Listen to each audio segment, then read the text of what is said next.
ଉପସ୍ଥିତ ଥିବା ପ୍ରତ୍ୟେକ ଭାଇ ଓ ଭଉଣୀମାନଙ୍କୁ ଏବଂ ମୋର ଗୁରୁଜନମାନଙ୍କୁ ଯୀଶୁଖ୍ରୀଷ୍ଟଙ୍କ ନାମରେ ମୁଁ ନମସ୍କାର ଜଣାଉଛି। ମୋର ପ୍ରିୟମାନେ, ଆସନ୍ତୁ ଆମେମାନେ ଗୋଟେ ବିଷୟ ଆଜି ଆଲୋଚନା କରିବୁ, ଯେଉଁ ବିଷୟ କି ଆମ୍ଭମାନଙ୍କ ନିମନ୍ତେ ନିତ୍ୟାନ୍ତ ଆବଶ୍ୟକ, ଯେଉଁ ବିଷୟ କି ଆମମାନଙ୍କୁ ନିହାତି ଦରକାର। ଆଜି ଆମମାନେ ସେହି ବିଷୟରେ ଆଲୋଚନା କରିବା।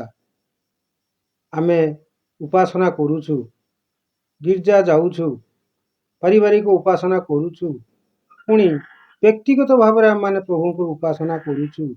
ମୋର ପ୍ରିୟମାନେ, ଆମମାନେ ଯେଉଁ ଉପାସନା କରୁଛୁ, সেই ଉପାସନା କ'ଣ ପ୍ରଭୁ ଆମମାନଙ୍କ ଗ୍ରହଣ କରୁଛନ୍ତି କି? ଆଉ ଯଦି ଗ୍ରହଣ ସେ କରୁନାହାନ୍ତି, ତେବେ ଆମମାନଙ୍କ ନିକଟରୁ ସଦାପ୍ରଭୁ କି ପ୍ରକାର ଉପାସନା ଚାହାନ୍ତି? ଆମମାନଙ୍କର କି ପ୍ରକାର ଉପାସନା କରିବା ଉଚିତ? ଆମମାନଙ୍କର କି ପ୍ରକାର ଉପାସନା କରିବା ଆବଶ୍ୟକ? ସେହି ବିଷୟରେ ଆମମାନେ ଅଳ୍ପ ସମୟ ଆଲୋଚନା କରିବା। ହଁ ମୋର ପ୍ରିୟମାନେ, ମୁଁ ଗୋଟେ ବାକ୍ୟ ଆପଣମାନଙ୍କୁ ଆଜି କହୁଛି। ସେହି ବାକ୍ୟଟି ଆପଣମାନେ ଧ୍ୟାନ ସହକାରେ ଶୁଣନ୍ତୁ, ଆଉ ଶୁଣିବା ମାତ୍ରେ ତାହା ଭୁଲି ଯାଆନ୍ତୁ ନାହିଁ। ତାହା ଯେପରି ପାଳନ କରିବେ, ତାହା ଯେପରି ହୃଦୟ ରଖିବେ, ସେହି ପାଇଁ ଚେଷ୍ଟା କରନ୍ତୁ। ଆଉ ସେ ବାକ୍ୟକୁ ମଧ୍ୟ ନିଜ ହୃଦୟ ରଖନ୍ତୁ।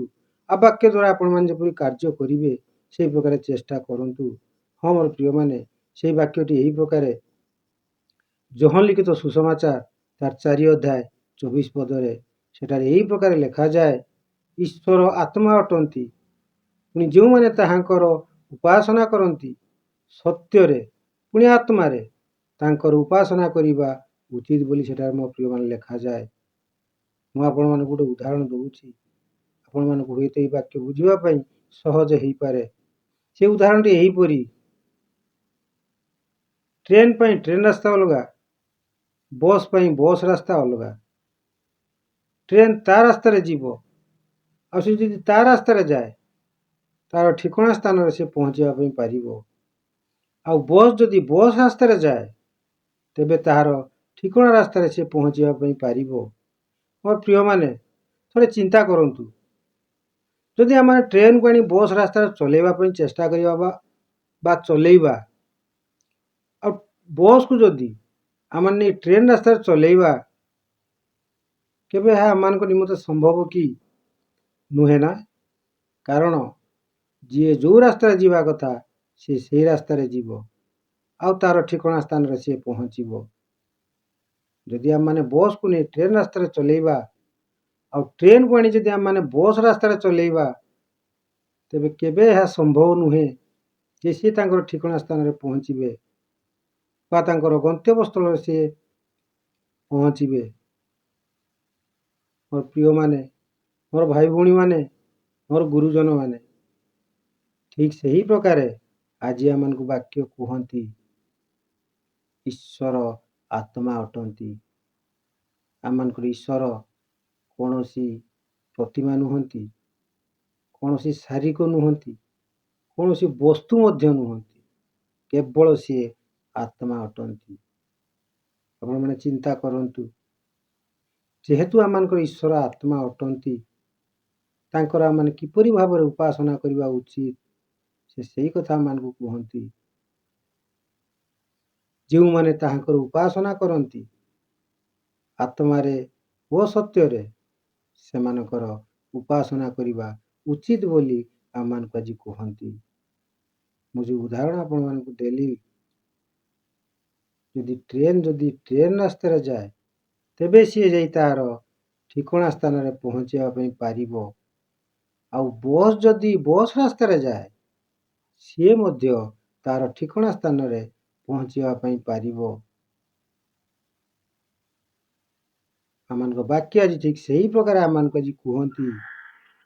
ଆମମାନଙ୍କ ଈଶ୍ୱର ଯେହେତୁ ଆତ୍ମା ଅଟନ୍ତି, ଆମେ ଯେତେବେଳେ ଉପାସନା କରୁ, ଯେତେବେଳେ ତାଙ୍କର ସେବା କରୁ, ଯେତେବେଳେ ତାଙ୍କ ନିକଟକୁ ଯାଉ, ଆଉ ଯେତେବେଳେ ତାଙ୍କ ସହିତ ସମ୍ପର୍କ ରଖୁ, ସେତେବେଳେ ସେ ଆମମାନଙ୍କୁ କୁହନ୍ତି ଆମମାନେ ଆତ୍ମା ଦ୍ୱାରା ତାହାଙ୍କର ଉପାସନା କରିବା ଉଚିତ।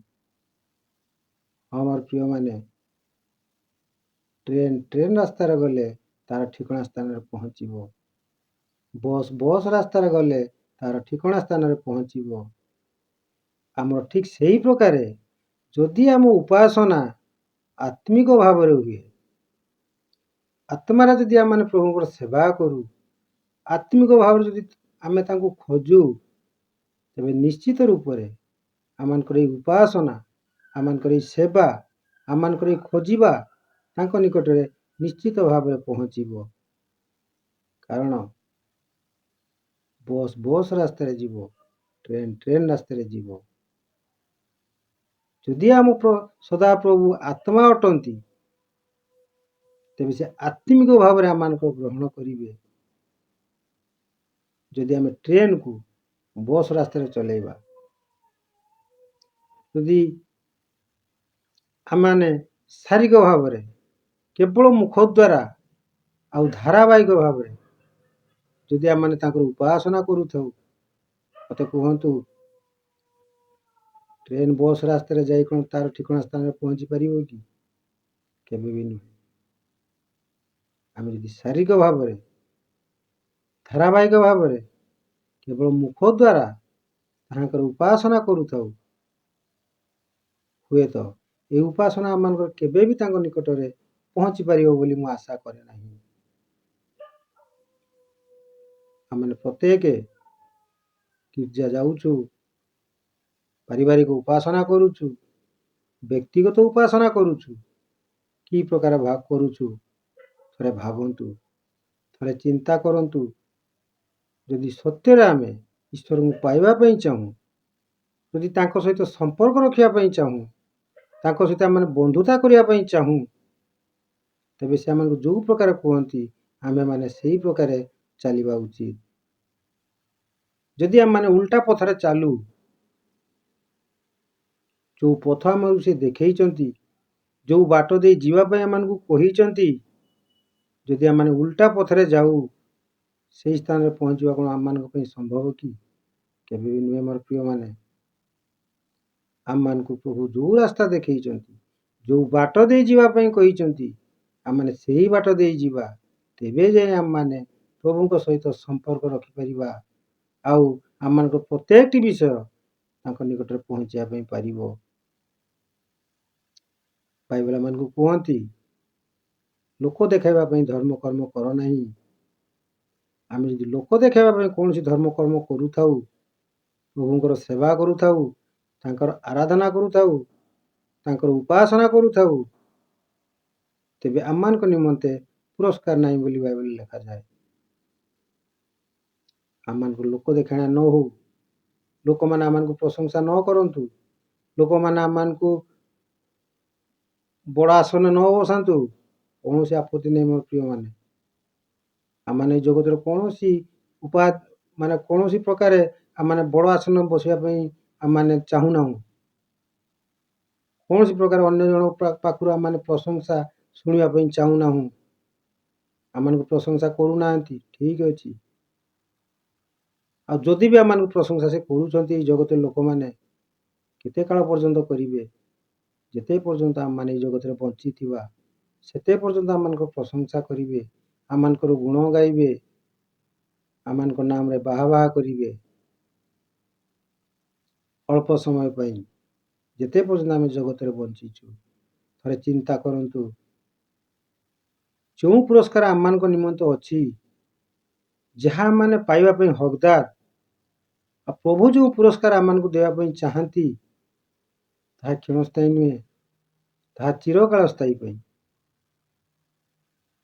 ଅନନ୍ତ କାଳ ସ୍ଥାୟୀ ପାଇଁ। ତାର କୌଣସି ବର୍ଷ ନାହିଁ, କୌଣସି ମାସ ନାହିଁ, କୌଣସି ସମୟ ନାହିଁ।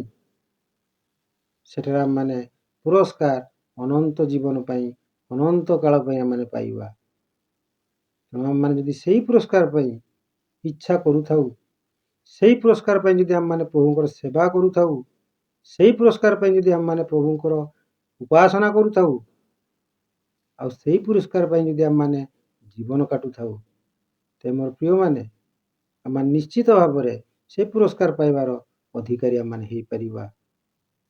କିନ୍ତୁ ତା ପାଇଁ ଆମମାନଙ୍କୁ ସେଇ ପ୍ରକାର ପ୍ରସ୍ତୁତ ଜୀବନ କାଟିବା ପାଇଁ ପଡ଼ିବ। ତାଙ୍କ ଦେଖାଇଥିବା ରାସ୍ତାରେ ଯିବା ପାଇଁ ପଡ଼ିବ।